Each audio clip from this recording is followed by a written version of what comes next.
Hello ladies and gentleman. आज हम बात करने वाले हैं लुकिज्म चैप्टर 598 की स्ट्रॉन्ग प्रिडिक्शन और कुछ ऐसे हिडन डिटेल्स के बारे में जिन्हें शायद बहुत लोगों ने नोटिस नहीं किया होगा। अगर हम पिछले चैप्टर को ध्यान से देखें तो सबसे बड़ा मोमेंट था जिन योंग पार्क का असली पार दिखाना।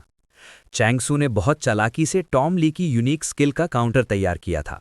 उसने पहले ही अंदाजा लगा लिया था कि जिन योंग कभी न कभी टॉम ली को कॉपी करेगा। इसी वजह से उसने वही मौका चुना और जिन योंग की गर्दन पर चाकू मार दिया। लेकिन यहाँ एक बहुत इंटरेस्टिंग हिडन डिटेल है। जिन योंग सिर्फ कॉपी करने वाला फाइटर नहीं है, वो अपने दिमाग से भी लड़ता है। पिछले चैप्टर में साफ दिखाया गया कि उसने यामाज़ाकी स्टाइल की टेक्निक कॉपी करके चाकू को हाथ से रोक लिया। भले ही चाकू उसके हाथ को आर पार कर गया, लेकिन इससे साफ पता चलता है कि जिन योंग अब पूरी तरह सीरियस हो चुका है। दूसरी तरफ हम देखते हैं डैनियल पार्क की फाइट। डैनियल सिर्फ ताकत से नहीं बल्कि अलग अलग मार्शल आर्ट स्टाइल का इस्तेमाल कर रहा है। टॉनफा टेक्निक, ओशन कराटे और पेचनजो स्टाइल, ये दिखाता है कि डैनियल का फाइटिंग आईक्यू अब बहुत ज़्यादा बढ़ चुका है। लेकिन असली ट्विस्ट तब आता है जब कहानी में एंट्री होती है गीटे किम की। गीटे किम का अचानक कुल्हाड़ी फेंकना कोई साधारण हमला नहीं था। अगर डैनियल उसे रोकता नहीं तो यूजीन उसी समय खत्म हो सकता था।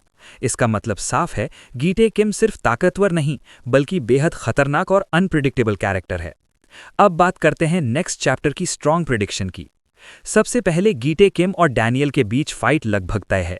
लेकिन यहाँ दिलचस्प बात यह है कि डैनियल गीटे किम के शरीर में वीकनेस पॉइंट्स देख पा रहा है। ये शायद उसकी नई एबिलिटी है जो भविष्य की लड़ाइयों में बहुत बड़ा रोल निभा सकती है। दूसरी तरफ हम देखते हैं जिन योंग और चैंग सू की फाइट। जिन योंग ने अभी तक अपनी असली लिमिट दिखाई ही नहीं है, इसलिए बहुत संभावना है कि अगले चैप्टर में हमें जिन योंग का और भी खतरनाक रूप देखने को मिले। और एक और बड़ा सवाल अभी बाकी है। जेम्स ली किसी रहस्यमयी व्यक्ति से फोन पर बात कर रहा था। वो कौन है? क्या वो असली मास्टरमाइंड है या फिर चार्ल्स चोई की कोई नई चाल? अगर मेरी प्रिडिक्शन सही है तो आने वाले चैप्टर में 3 बड़ी चीजें हो सकती हैं। पहली, डैनियल वर्सेस गीटे किम की जबरदस्त फाइट। दूसरी, जिन योंग पार्क चैंग सू को पूरी तरह खत्म कर सकता है। और तीसरी, जेम्स ली के पीछे छुपा असली रहस्य धीरे धीरे सामने आने लगेगा। एक बात तो पक्की है, लुकिज्म की कहानी अब अपने सबसे खतरनाक और इंटेंस आर्क में प्रवेश कर चुकी है। अब देखना यह होगा कि अगले चैप्टर में किसका पलड़ा भारी पड़ता है। आपकी क्या प्रेडिक्शन है?